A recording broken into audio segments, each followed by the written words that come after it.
Thank you very much. I want to thank all presenters for a job well done. My last question goes to the last presenter who did a co-presentation. I just want to know whether SAFE is going to roll out the program which is happening in Karwe. Thank you.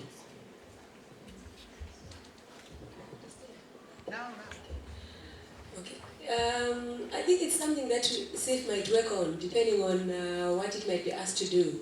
Meanwhile, we've been very busy out there, and as we've mentioned earlier, that it's mainly in the rural areas where these people have to walk, some of them more than 20 kilometers, 25 kilometers, with children below 15 going for their medication. But now, SAFE has been helping them so that they get it closer to their homes. So I think it's something that SAFE can work on, yes, as the problem comes up from anyone who might be in need of help.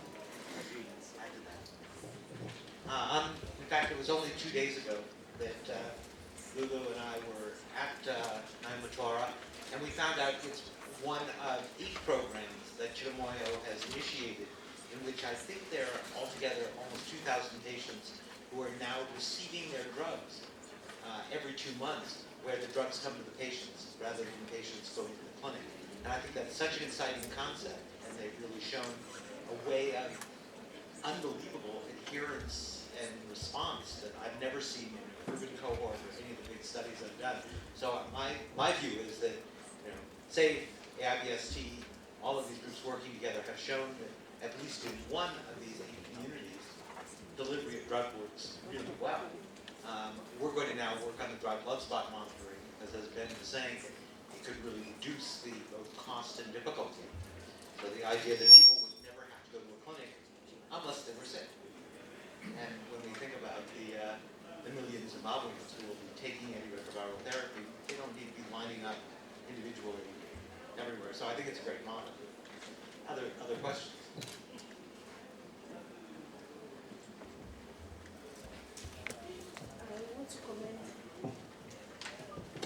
I want to commend the presenters for a job well done. I'm Rosemary Audu. I'm from Nigeria. I work with the Nigerian Institute of Medical Research. I'm quite impressed with this, the work that the SAFE project Lulu presented. It's quite interesting because I'm sure we can learn from your own experience. We are just at that point now in my country with deciding whether to go see the patients or insist that they come, because we really need to scale up. However, I want to find out how sustainable is this program? For how long will SAFE continue to support the movement of staff from Harare to that particular facility? It's sustainability. Our decision, we want whatever we're going to do to be sustainable. So I want to find out. And I also want to find out, I'm sure Ben will be able to tell us more. Tell us more about the program, the ART program in Zimbabwe. How long has it been? Do you do early infant diagnosis? You do not use DBAs in your country? I just want to know some more, because we are using DBAs for early infant diagnosis, and even as we want to scale up viral load, which is what should be used now, we're just about evaluating the use of DBAs for viral load and even drug resistance testing. So we're hoping to use the DBAs. So just tell us a little bit more about your program. Thank you. Thank you very much for that, and thank you for acknowledging the work that SAFE has been doing and the other people who have been working with SAFE in the community.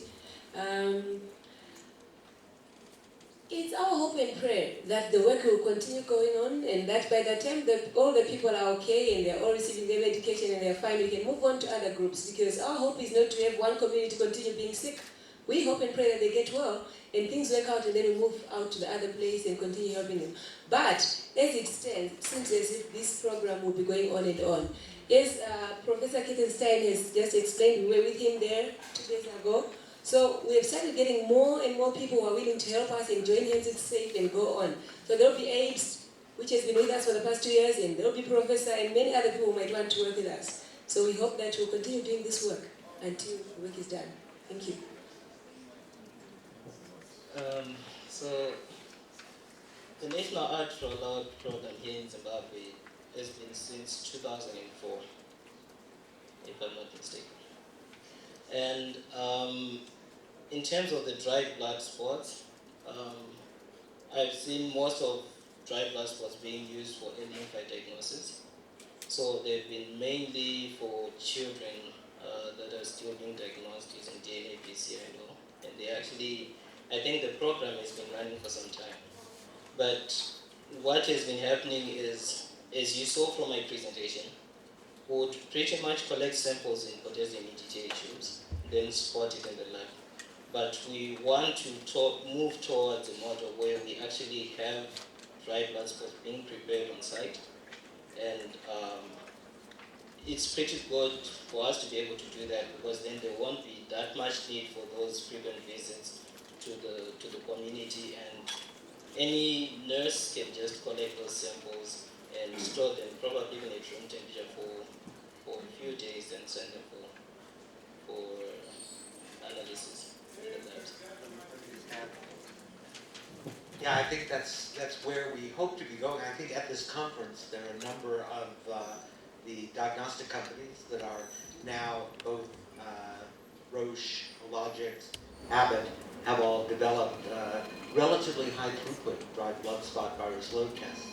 I'm in love with dried blood spots because it just cuts out all of that cost of the vacutainer tubes themselves, the needles, and it means the community can actually be, quote, bled by a qualified nurse who can take a finger prick. So hopefully we'll increase the sustainability of this long term by phasing out the need for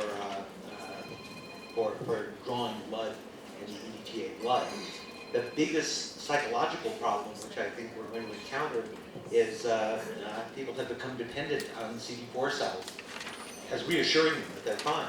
Now that we've been doing CD4 for 4 or 5 years, every one of the patients we talk to in Naimotora could tell us their last CD4 count, and what their CD4 count was before they started therapy.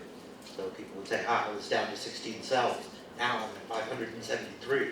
So I think patients have learned that in fact this is a measure of fitness and a measure of health and reassurance, and I think as the WHO guidelines coming out change to virus load monitoring, it's going to be a difficult transition, but in the end we'll save money, because essentially we won't have to be doing those fairly elaborate capillary flow electrophoresis CD4 tests, and in fact can just obtain a dried blood spot, send it a week later to a center where it can be done like an EID sample, and you can do viral load monitoring solely using dried blood spots. That's my hope, and that will create the sustainability.